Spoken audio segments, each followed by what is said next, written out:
Radha Madhav Kunj Bihari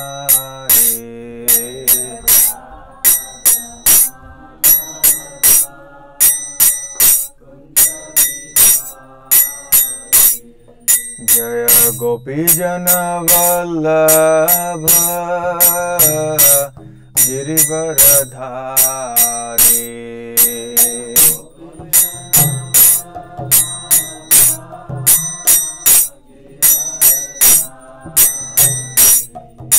Jai Gopi Jan Vallabh Girivardhari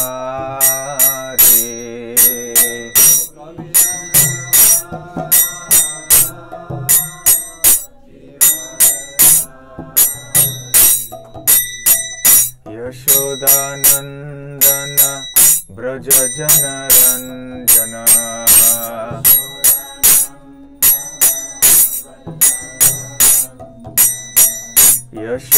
Yashodanandan Braj Jan Ranjan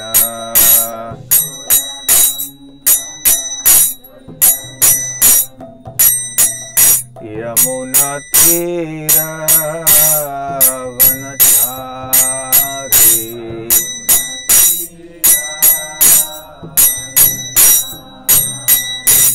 Yamuna Tirah वनचारी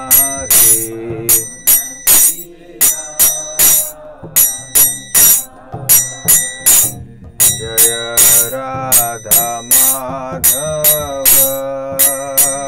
Kunj Bihari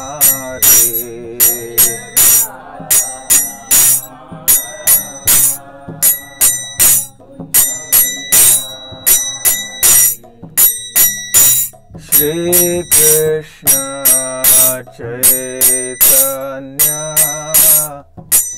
Prabhu Nityanand Shri Advaita Gadadhar श्रीवासदि Gaur भक्तवृंद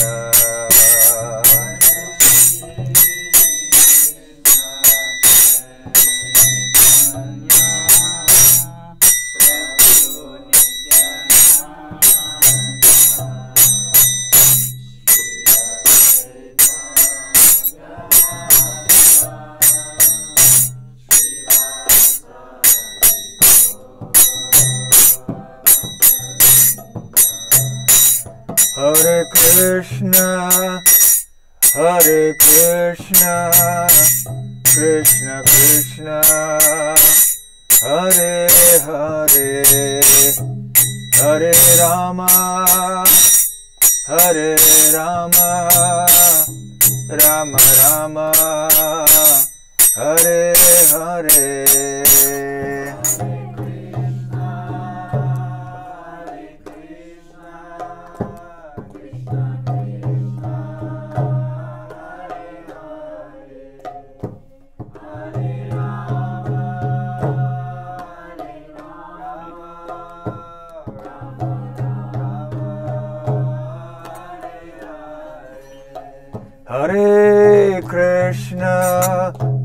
Hare Krishna, Krishna Krishna, Hare Hare, Hare Rama, Rama Rama, Hare Hare.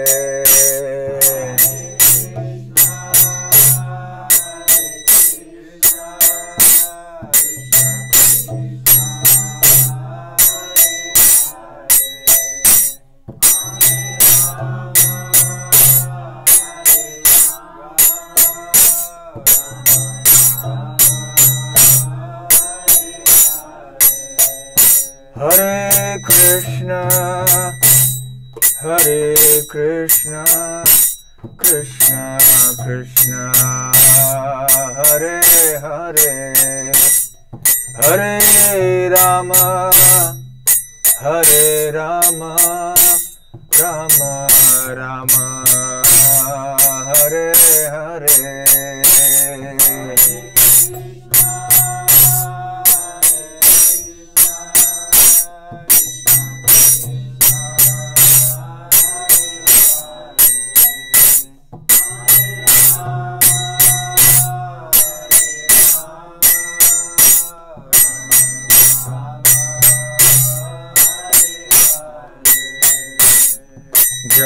Nitai Sachinandan, Jaya Nitai Sachinandan, Jaya Nitai Sachinandan, Jaya Nitai Sachinandan.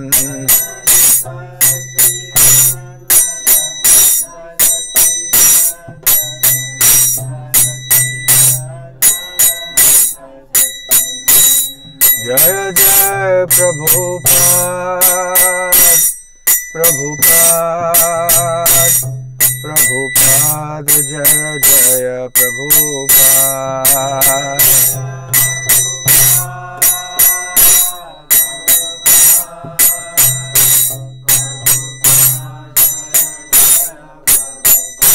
Nitai Gaura Hari Bol, Hari Bol, Hari Bol, Nitai Gaura Hari Bol.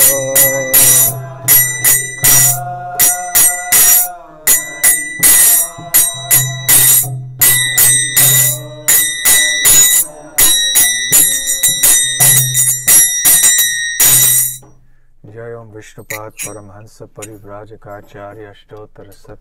His Divine Grace Abhay Charanaravinda Bhakti Vedanta Swami Srila Prabhupada Ki Jai. Ananta Koti Vaishnava Vrinda Ki Jai. Shri Shri Nitai Sachinandana Ki Jai. Grantharaj Srimad Bhagavatam Ki Jai. Nitai Gaur Premanande. All glories to the assembled devotees. All glories to the assembled devotees. All glories to the assembled devotees. All glories to Shri Guru and Gauranga.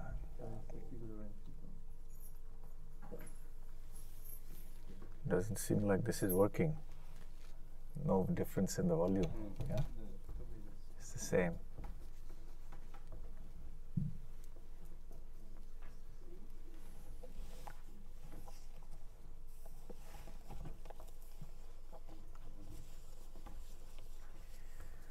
Om Namo Bhagavate Vasudevaya. Om Namo Bhagavate Vasudevaya. Om Namo Bhagavate Vasudevaya. Narayanam Namaskritya Naram Chaiva Narottamam Devim Saraswatim Vyasam Tato Jayamudirayet Nashta Prayeshva Bhadreshu Nityam Bhagavata Sevaya Bhagavatyuttama Shloke Bhaktir Bhavati Naishtiki.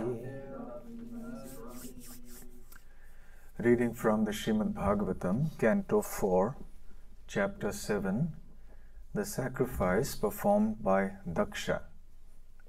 Text 33. Patnyaha uchuhu yajnaha ayam tava yajanaya Kena Srishtaha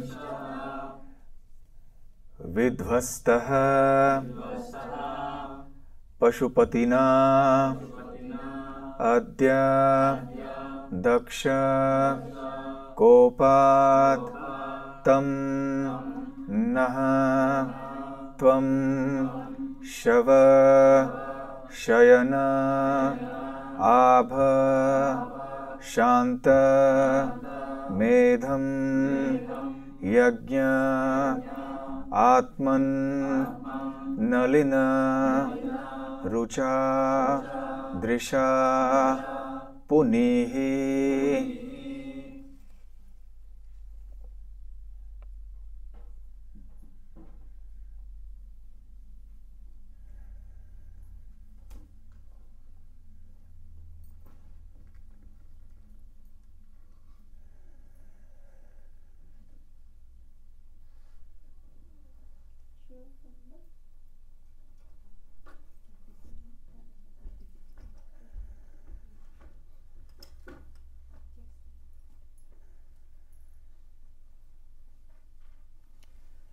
Patnyah uchuhu.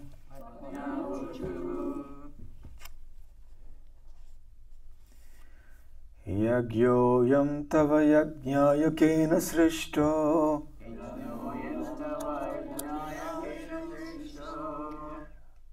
Vidvastah pashupati nadya daksha kopat.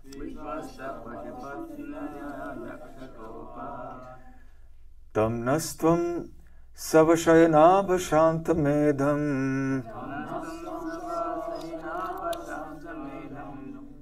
Yagyatman nalinarucha drisha punihi. Patnya uchuhu. Yagyoyam tava yajanaya kena srishto. Vidvastah pashupati nadya daksha kopat. Tam nastvam shavashayanabhashantamedham. Yagyatman nalinarucha drisha punihi. Patnya uchuhu. Yagyoyam tava yajanaya kena srishto. Vidvastah pashupati nadya daksha kopat. Tam nastvam shavashayanabhashantamedham. Yagyatman nalinarucha drisha punihi.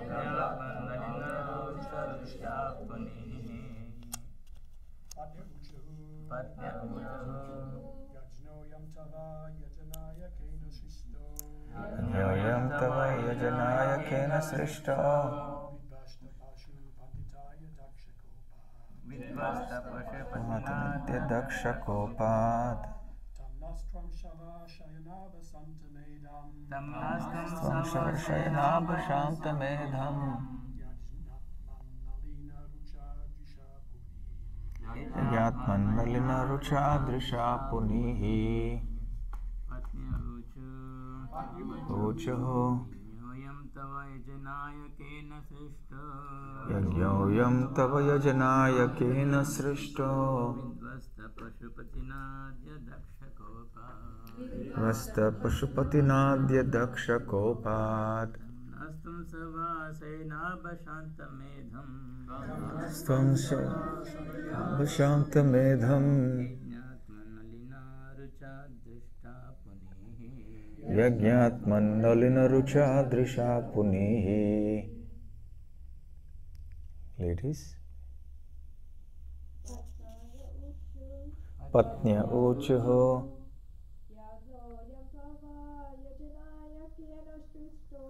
Yajnoyam tava yajanaya kena srishto.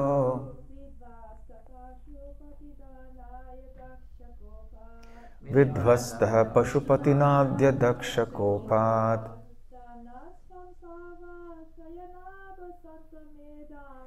Tam nastvam shayanabhashantamedham.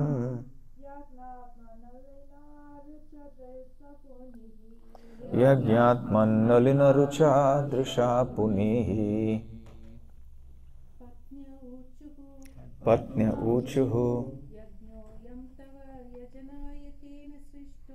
Yagyoyam tava yajanaya kena srishto. Vidvastah pashupati nadya daksha kopat. Tam nastvam shayanabhashantamedham. Yagyatman nalinarucha drisha punihi. Patnyah uchuhu. The wives of the executors of the sacrifice said, Yajnaha, the sacrifice, Ayam, this, Tava, your, Yajanaya, worshipping, Kena, by Brahma, Srishtaha, arranged, Vidvastaha, devastated, Pashupatina, by Lord Shiva, Adya, today, Daksha Kopat, from anger at Daksha, Tam, it, Nah, our, Tvam, you, Shava Shayana, dead bodies, Abha, like, Shantamedham, Shantamedham, the still sacrificial animals, Yajna Atman, O Lord of sacrifice, Nalina, lotus, Rucha, beautiful, Drisha, by the vision of your eyes, Punehi, sanctify. Translation and purport by His Divine Grace, A.C. Bhakti Vedanta Swami Srila Prabhupada. Translation. The wives of the performers of the sacrifice said, My dear Lord, the sacrifice was arranged under the instruction of Brahma. But unfortunately, Lord Shiva, being angry at Daksha, devastated the entire scene, and because of his anger, the animals meant for sacrifice are lying dead. Therefore, the preparations of the yajna have been lost. Now, with a glance of your lotus eyes, the sanctity of this sacrificial arena may be again invoked.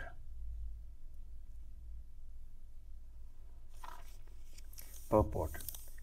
Animals were offered in sacrifice in order to give them renewed life.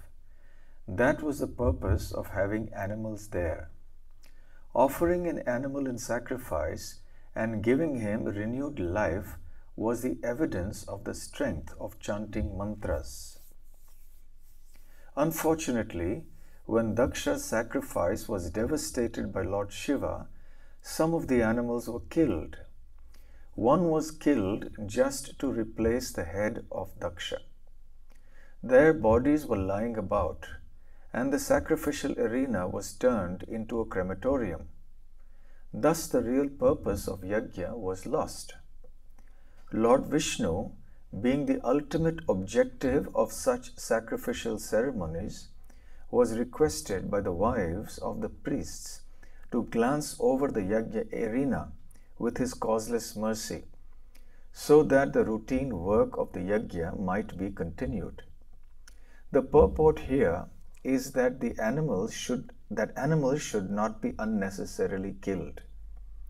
They were used to prove the strength of the mantras and were to have been rejuvenated by the use of the mantras. They should not have been killed as they were by Lord Shiva to replace the head of Daksha with an animal's head. It was pleasing to see an animal sacrificed and rejuvenated, and that pleasing atmosphere had been lost. The wives of the priests requested that the animals be brought back to life by the glance of Lord Vishnu to make a pleasing yajna. Om Ajnanatimmirandasya Jnananjana Shalakaya Chakshurun Militam Yena Tasmai Shri Gurave Namaha. Shri Chaitanya Manobhishtam Sthapitam Yena Bhutale Swayam Rupa Kada Mahyam Dadati Svapadantikam Vandeham Shri Guru Shri Yudapada Kamalam Shri Gurun Vaishnavamscha Shri Rupam Sagrajatam Sahagana Raghunathan Vitam Tam Sajivam Sadvaitam Savadhutam Parijana Sahitam Krishna Chaitanya Devam Shri Radha Krishna Padang Sahagana Lalita Shri Vishakhanvitamscha Nama Om Vishnu Padaya Krishna Presthaya Bhutale Srimate Bhakti Vedanta Swamin Nitinamine Namaste Saraswate Deve Gauravane Pracharine Nirvishesha Shunyavadi Paschatya Deshatarine Vancha Kalpatarubhyascha Kripa Sindhubhya Evacha Patitanam pavanebhyo Vaishnavebhyo Namo Namaha. Jai Shri Krishna Chaitanya Prabhu Nityananda Shri Advaita Gadadhar Srivasadi Gaura Bhakta Vrinda. Hare Krishna, Krishna Krishna, Hare Hare, Hare Rama, Rama Rama, Hare Hare. Hare Krishna.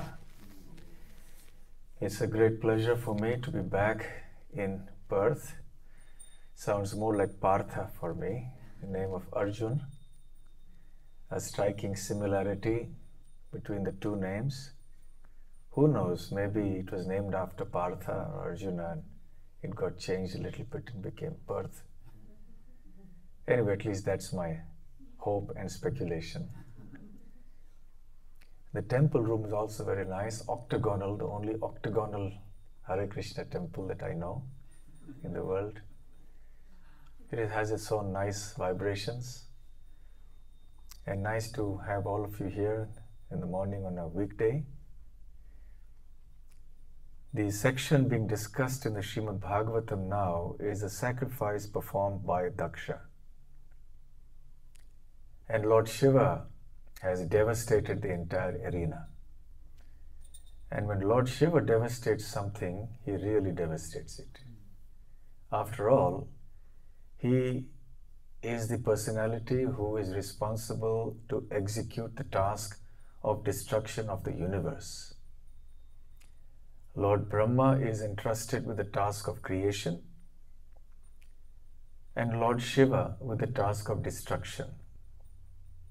So when he is capable of destroying the entire universe, destroying a sacrificial arena is not, as you would say here, a big deal for him. So when he does that, he does it thoroughly. So the scene of the arena was now a scene of devastation. Daksha had arranged the sacrifice for certain purposes. The demigods also are supposed to come get their share of sacrifices, and the prime beneficiary of the sacrifices is Lord Vishnu, who comes and receives his share. The purpose of performing sacrifice ultimately is to please Lord Vishnu. Yajño vai Vishnuhu. The word yajna means Vishnu, and yajna is performed to please Vishnu. So in the previous ages, of course, yajnas were of different kinds. Fire sacrifices were elaborately performed. But in this age, even though we do perform fire sacrifices, but they are rather supplementary or supportive to the main process of yajna, which is Sankirtana yajna, the congregational chanting of the holy names of Krishna. So, in any case, at that time, this was appropriate.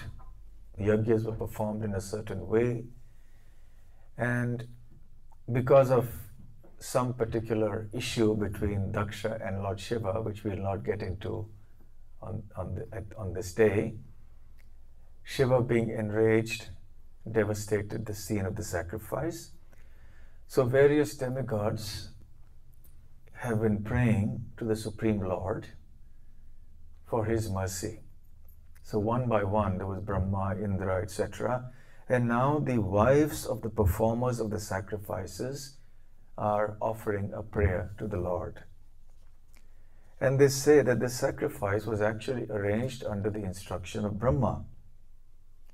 But unfortunately, because Shiva was angry with Daksha, he has destroyed this sacrifice, and the animals who were intended to be sacrificed have also been killed. Therefore, the purpose of the yajna is lost. The yajna, all the efforts have been rendered futile.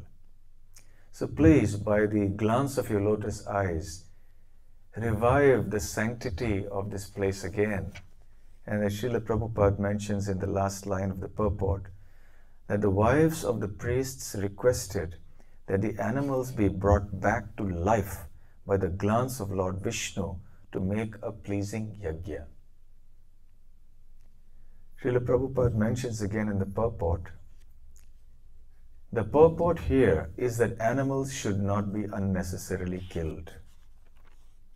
So when they were quote unquote killed in the early ages in sacrifice, that was not considered killing, because the animal's life was rejuvenated, was brought back to life, and sometimes given not just a youthful body, but perhaps even a higher species, perhaps even the human's birth. So such sacrificial ceremonies did not involve killing in that sense. When Sri Chaitanya Mahaprabhu began his pastimes in Navadvip, he started the Sankirtana movement when he was about 17 years of age. And these Sankirtan pastimes would happen in the house of Srivas Thakur. Those of you who have been to Mayapur must have also gone to Srivas Angan, the residence of Srivas Thakur. And the close associates of Sri Chaitanya Mahaprabhu would gather there and do Sankirtan. In those days, the state of Bengal was under Muslim rule, and each place had certain authorities appointed by the king or the ruler to oversee the revenue collection. Some others were appointed to oversee the law and order situation, etc. So when this kirtan was going on in Srivas Thakur's house, it could be heard outside as well, because it was so tumultuous. So many people went and complained to the supervising authority of law and order, who was called the Qazi. The Qazi was not only a spiritual head for the Muslims, but he was also the law enforcing agent on behalf of the king. So they complained to the king about it. When the Qazi was passing by one time, he heard the Sankirtan and he was enraged. He went into the house and he broke the mridanga, the drum that the devotees were using for Sankirtan.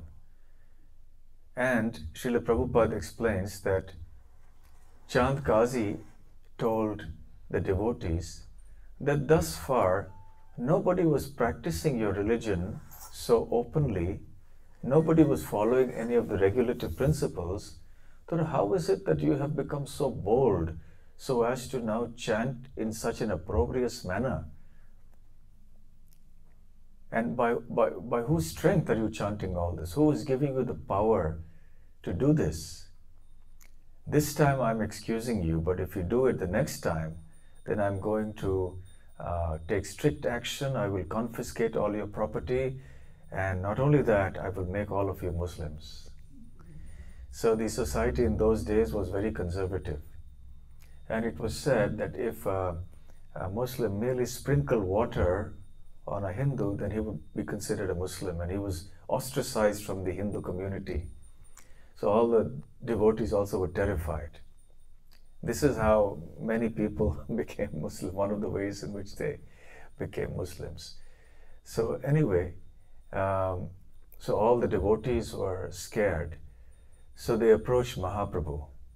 Mahaprabhu became enraged. His eyes blazed like lightning, and he spoke in a voice like thunder. He says, let us see how this Qazi can interfere with our Sankirtan movement.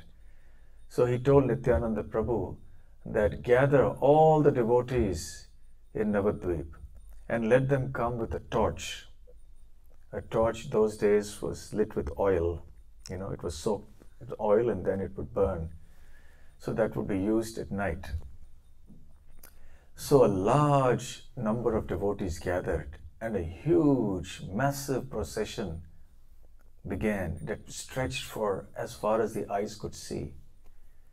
And they were all singing kirtan, and many mridangas were playing, kartals were playing, devotees were dancing and singing the holy names in the streets. Immediately the news reached the Chand Qazi, sent out his spies, and they came back fearful that there was such a huge gathering never before seen in Navadvip, and they were all chanting Hari Hari. So the Chand Qazi became terrified. In a short while, the procession reached the house of Chand Qazi. And the Chand Kazi was cowering in fear inside the house. And Mahaprabhu sent a message to him, "My dear uncle, why are you so afraid? Please come forward."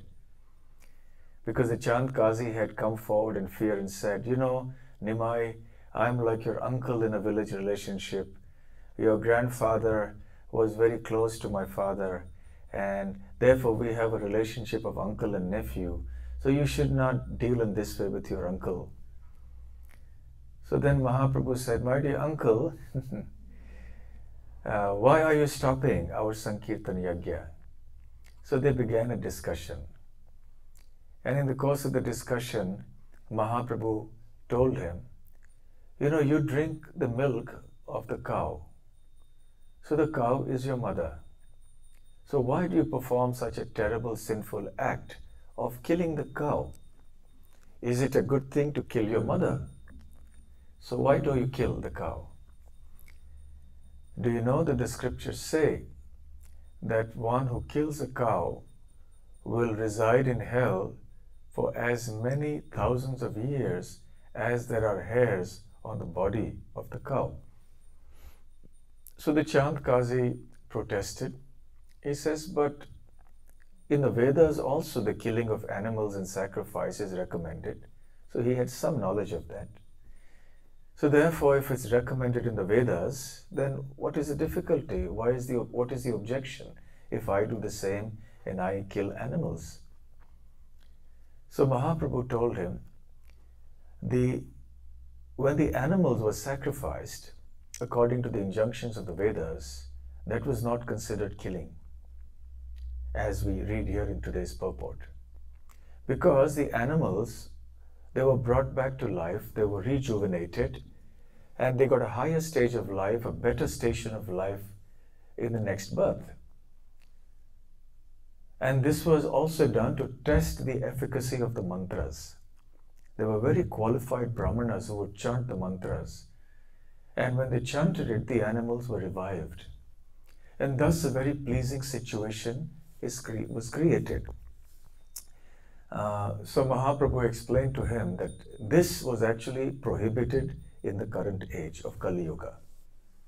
Ashvamedha gavalambam sannyasam palapaitrikam devarena sutotpattim kalo pancha vivarjayet.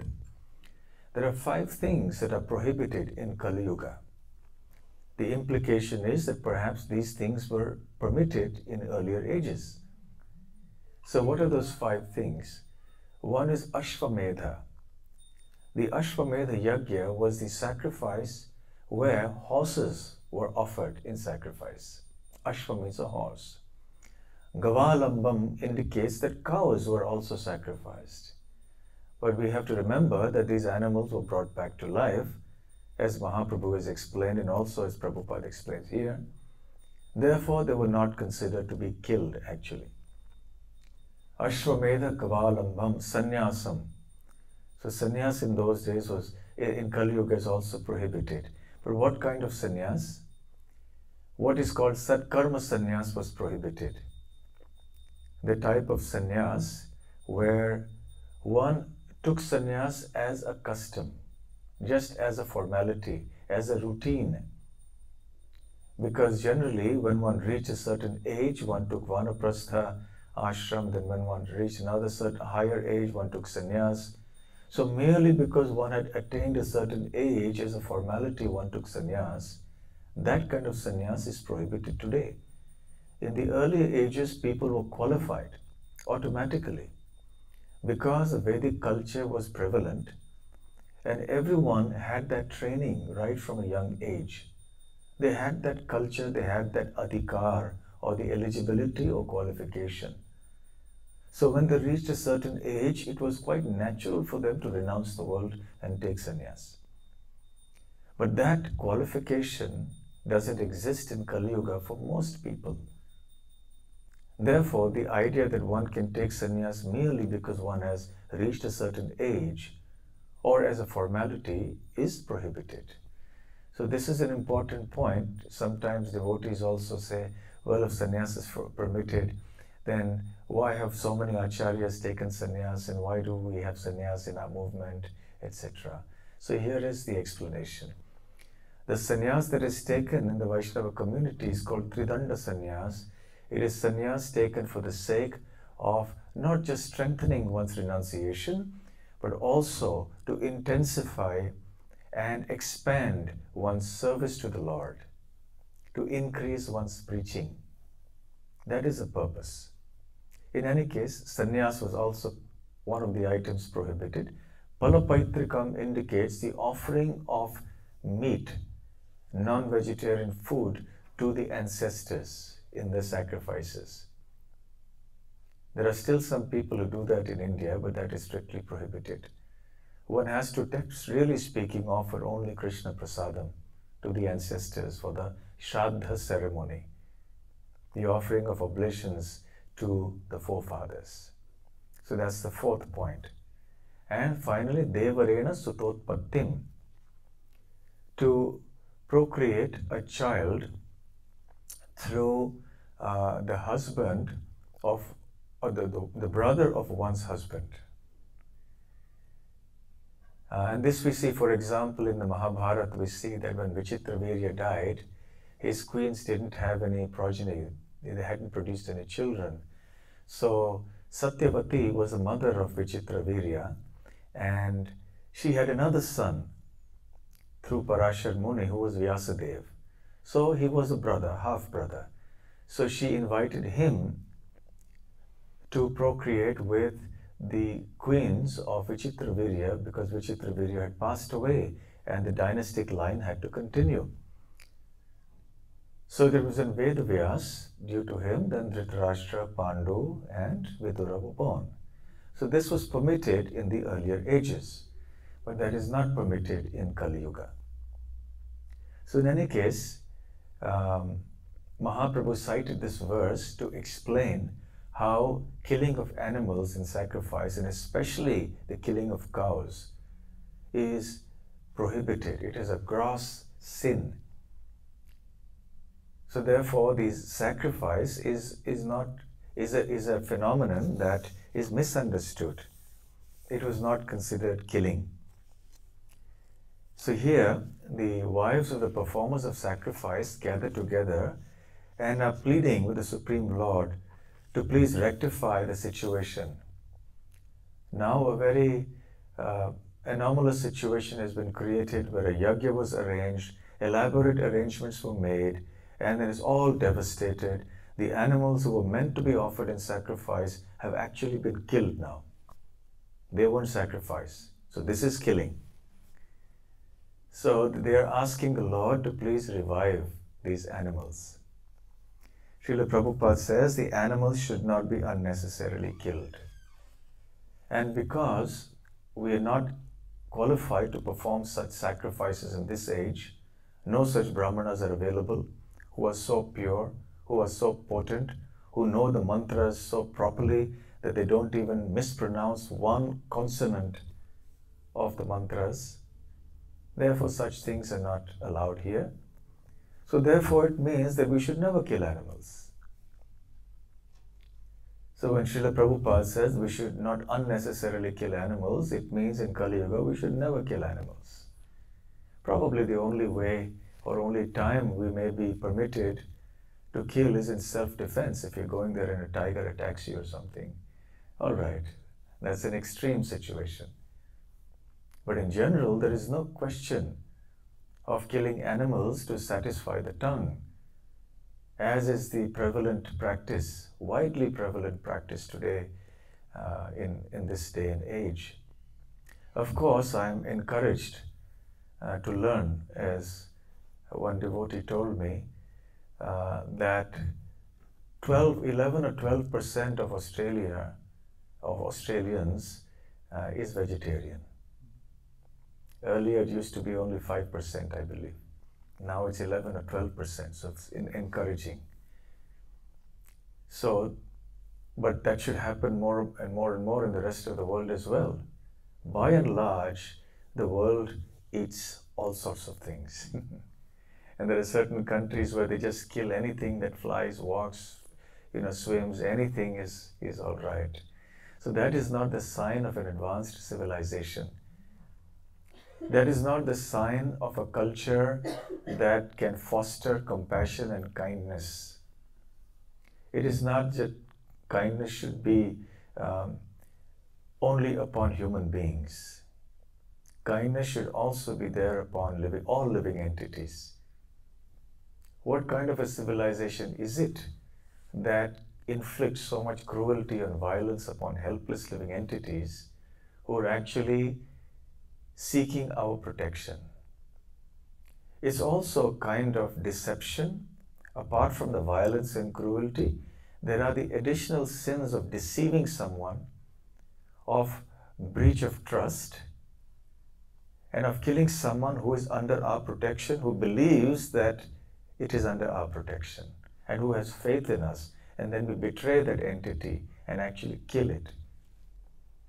The animals who are under the care of humans believe that they are under their shelter, they feel protected. And then when suddenly the animal is taken to be slaughtered, there is intense fear. And there is a betrayal of trust. So there are so many sins involved apart from the very grossly visible sin of cruelty and violence. So this is one of the major problems of the modern day age. And Srila Prabhupada explains that it is because of such widespread slaughter of animals and also the killing of children in the womb, abortion, that today we see so much of slaughter of human beings happening.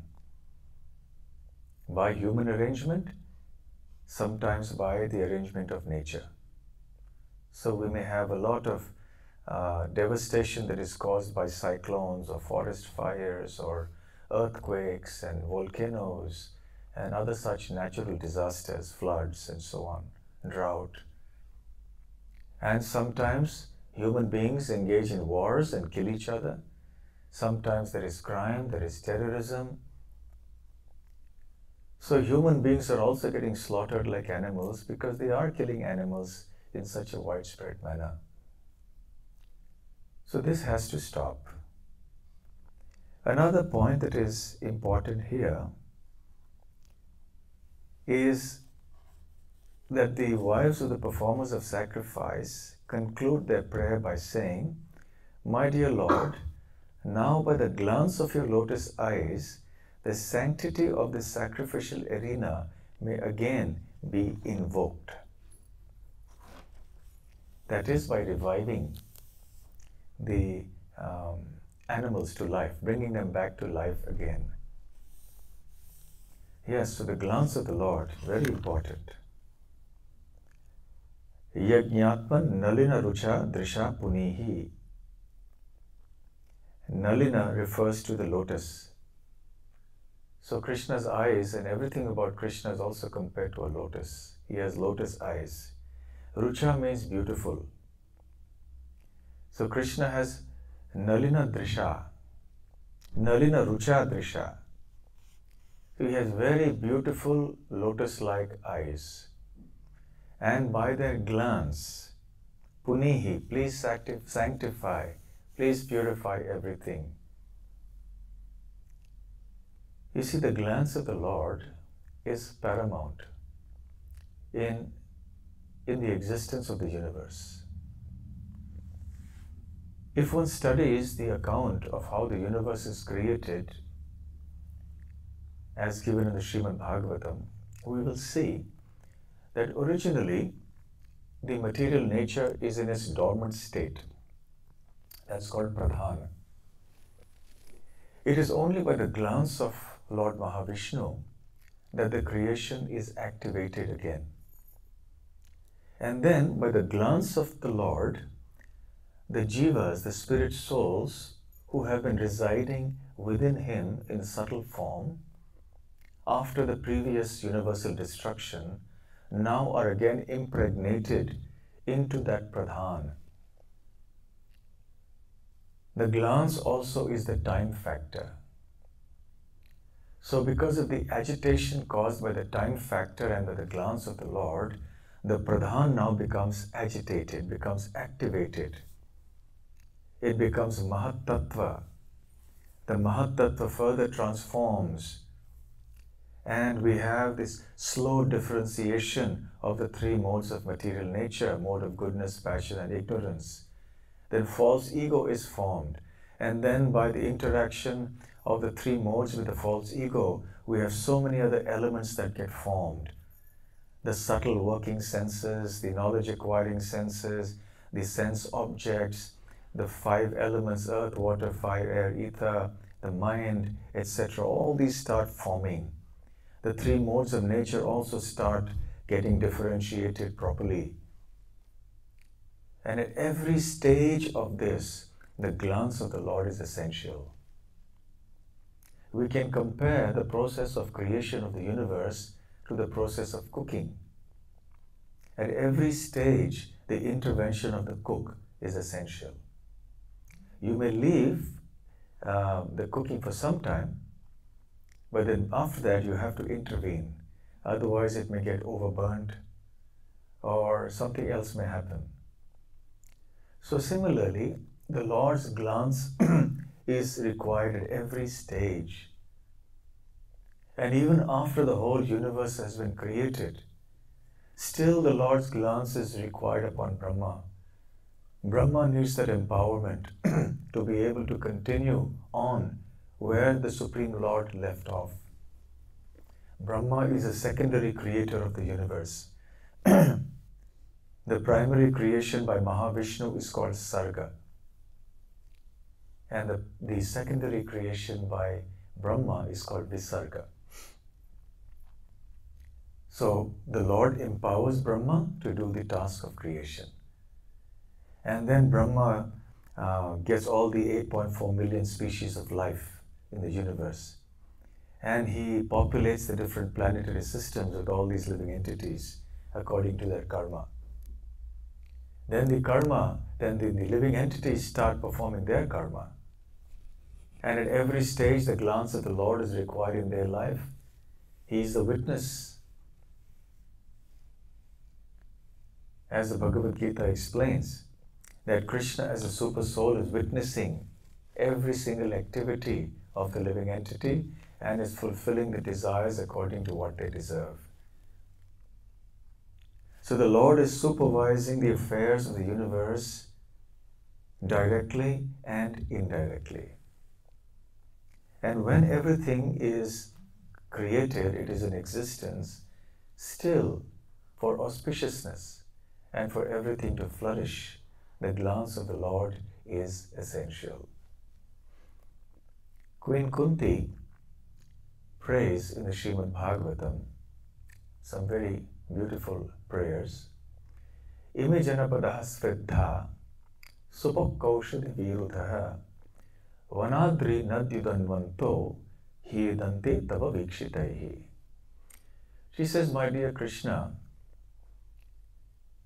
simply by your glance, tava vikshitaihi, tava means your, vikshitaihi means the glance. Edhante, all these things are flourishing. What's flourishing? Janapadaha, all these district areas, all these towns, all the cities, the villages, Vana, the forests, Adri, the hills, Nadi, the rivers, the oceans, the mountains, everything, the fields, everything is prospering, everything is flourishing. The hills are giving minerals, the seas are giving pearls, the earth is giving diamonds and other precious stones. The trees are giving fruits and flowers.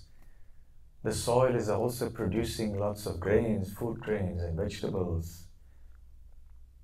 So everything is flourishing simply because of your glance. So it is the merciful glance of the Lord that is essential for all auspiciousness and even for our very existence. So the wives of these performers of the sacrifice are very well aware of this. So they are praying that the Lord will glance very mercifully upon the arena and thus remove all the inauspiciousness that has been created by all this killing that has happened here.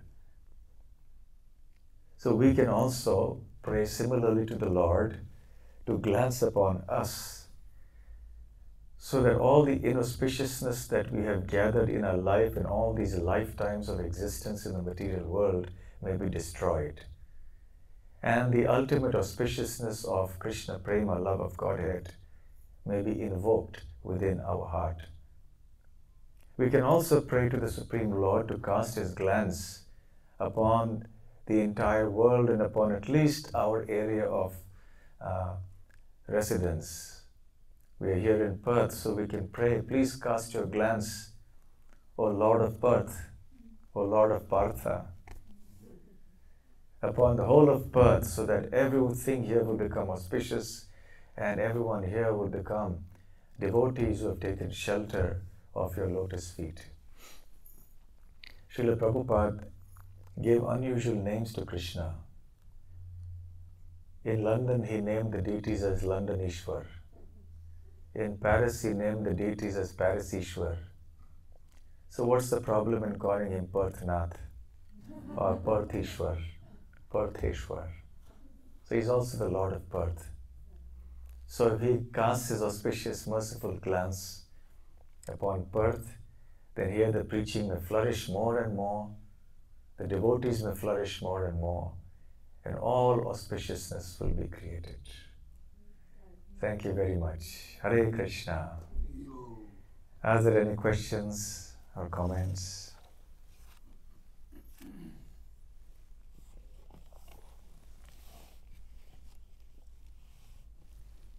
Yes. Maharaj, the movement towards vegetarianism, could that be traced back to the Hare Krishna movement and the vegetarian restaurants or are there many factors involved in it? Could the movement towards vegetarianism in the modern day world be traced back to the Hare Krishna restaurants and Govindas and everything? Yes. Well, I guess there is something there to it. But I think it would be rather an exaggeration to say that the worldwide movement is because vegetarianism movement is because of the Hare Krishnas. At least not yet. We are not that big yet, although we're still everywhere, but it's not that big. But this is something that's coming out of modern thinking. One of the good things of modern thinking. Modern thinking has many problems also associated with it. But one of the good things is they're realizing that they should not be cruel, there should not be any violence. Animals also have rights. So in this whole campaign of going for fighting for rights, the next big thing after human rights is animal rights. So there's always some movement for standing up for the rights of people. So then now the natural result or consequence or corollary of that is, you fight for animal rights because they also have a right to live. So it's more or less coming from that trend of thinking, so which is good. We appreciate that. And we want to take them one step further. It's not just by abstaining from killing that all success will come. By abstaining from killing, what we're doing is abstaining from sinful activity and bad karma. So we're saving ourselves of unnecessary suffering in the future. But we still need that positive knowledge that can take us to actual happiness and bliss. Abstention from sin or negation of bad karma cannot lead to happiness in and of itself. It can just prevent suffering. But to go beyond negation of suffering to actual bliss and happiness, that requires Krishna consciousness. Any other question?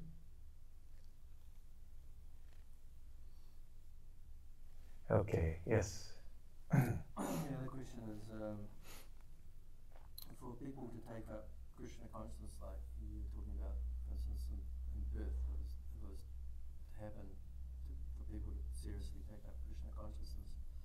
Does that mean that they've they've come to a certain level of sukriti and they're ready for it, does that mean that there are other factors that could actually awaken that desire for taking up to bhakti?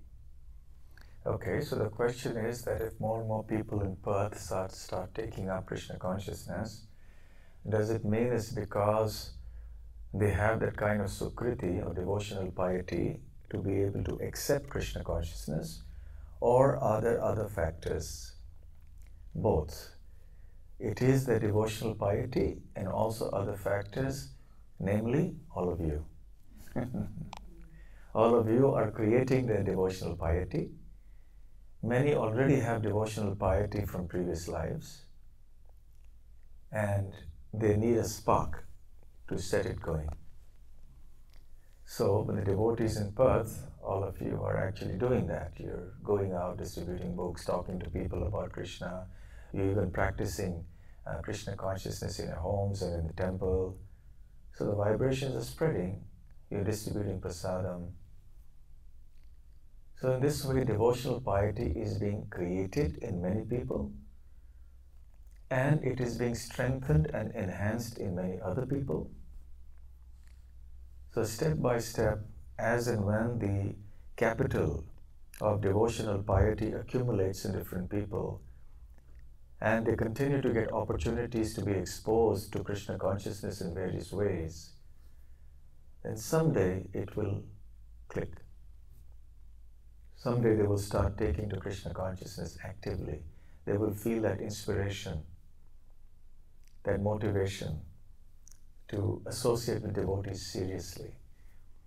We never know who is at what level of devotional piety, who is at what stage of spiritual evolution. So we just go out and almost indiscriminately we give out Krishna consciousness to everyone. So yesterday we were at a program organized by Sen and Shraddha, where there were many new people who came. Perhaps many of them had never attended a program like this before. And who knows who had what kind of devotional piety. The fact that they were invited indicates that there was something. Otherwise they wouldn't be there. Perhaps some were invited and couldn't make it. So the fact that it was they who were invited and not other people indicates that there was some devotional piety there because of which they were invited. Many others in Perth were not invited. There's so many hundreds of thousands of people in Perth. Not everybody was invited. So they've got their devotional piety, a little something. Now they've come into contact with devotees, and now they'll go ahead further, make the next step. Those who are more fortunate, who have more capital, will perhaps become devotees in this life.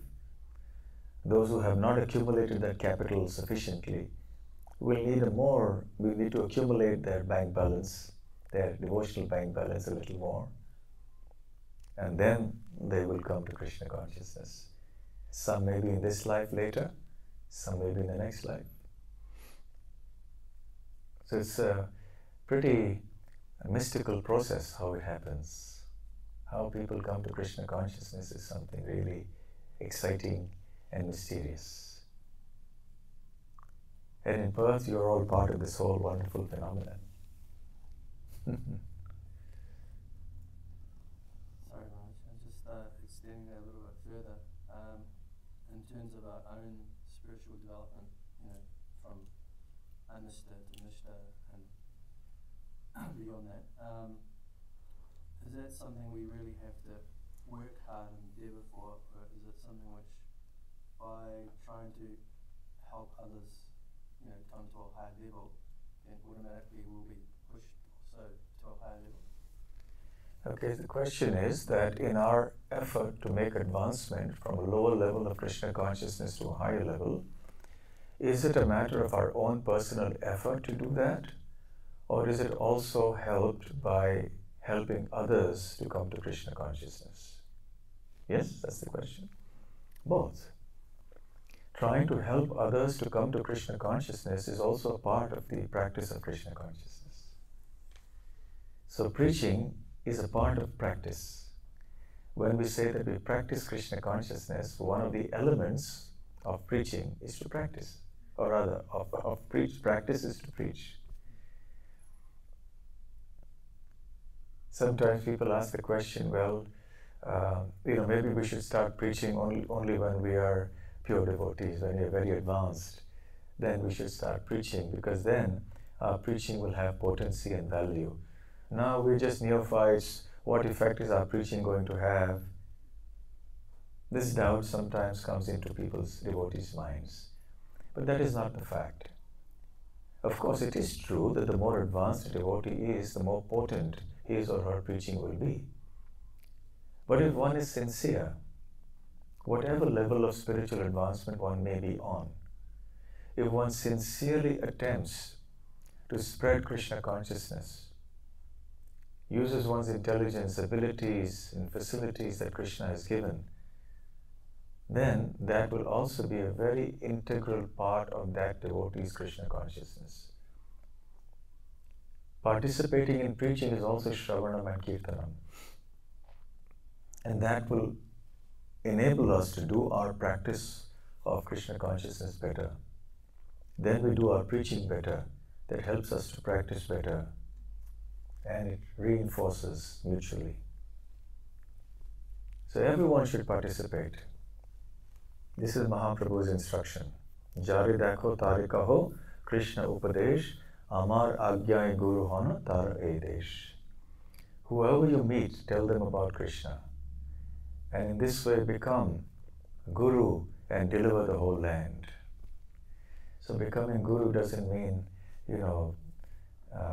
that you have to become a very big person sitting on a big asana and have all sorts of garlands around the neck and initiating thousands of disciples. And that's not the only understanding of guru. Guru means anyone who gives instruction to others about Krishna. There are Shiksha Gurus, Vartama Pradarshaka Gurus. That means Gurus who give instruction, Gurus who bring others to Krishna consciousness. So every one of us who has had the great fortune of coming to Krishna consciousness should also try to spread this everywhere. Then Krishna and Mahaprabhu will be pleased. Then our life will be successful.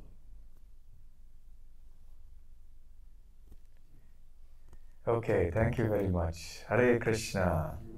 Srila Prabhupada ki jai, Grantharaj Srimad Bhagavatam ki jai, Gaur Premanande. Hare Krishna.